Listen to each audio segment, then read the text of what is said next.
আজকে আইলাম এমন একটা প্রোগ্রামের যেটার কাই কারবার দেখলে আপনার মনের পাল্টে যাবো গা ধরন। প্রোগ্রামটা আসিল এসো শিখি অনলাইন আচরণ, ব্যবস্থাপনায় আসিল রক্ত সৈনিক বাংলাদেশ ফাউন্ডেশন, আর আয়োজনটা করছিল জামালপুর ইসলামপুরের উপজেলা প্রশাসন।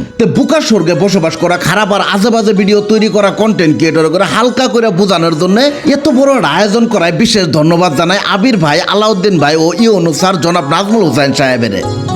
আয়োজনটার উদ্দেশ্য আছিল কেউ যেন এমন ভিডিও না বানায় যে ভিডিও পরিবার মিলে দেখা যায় না, কেউ যেন এমন কিছু না ছড়া যেটা হয় নাই ওটা নিয়ে সাধারণ মানুষ টেনশনে পড়ে যায়, কেউ যেন এমন অশ্লীল ভাষা ভিডিওতে ব্যবহার না করে যেটা শুনলে প্রস্তুত না থাকা অবস্থায় 4-5 জন মিলে একতা নজ্জায় পড়ে যাওয়ার লাগে। আমি স্টেজে উঠে এই কথাটাই বারবার কইতাছিলাম, বুঝি সবাই মানার বেলা নাই, অশ্লীল আর আজে বাজে ভিডিও আজকের এই প্রোগ্রাম আর এই ভিডিও তো শেষ দেখবেন চাই। তো এই শর্তটা মানা আমরা চাইলেই সম্ভব, কিন্তু কেরা শুনবো কার কথা নিজের খায়ও তো বুঝাবার পাম না। তবে আমি মনে করি যতদিন চলবো অনলাইনে অশ্লীলতা ততদিন আঙ্গরে আবহাওয়া প্রোগ্রাম চালায় যাওয়া দরকার।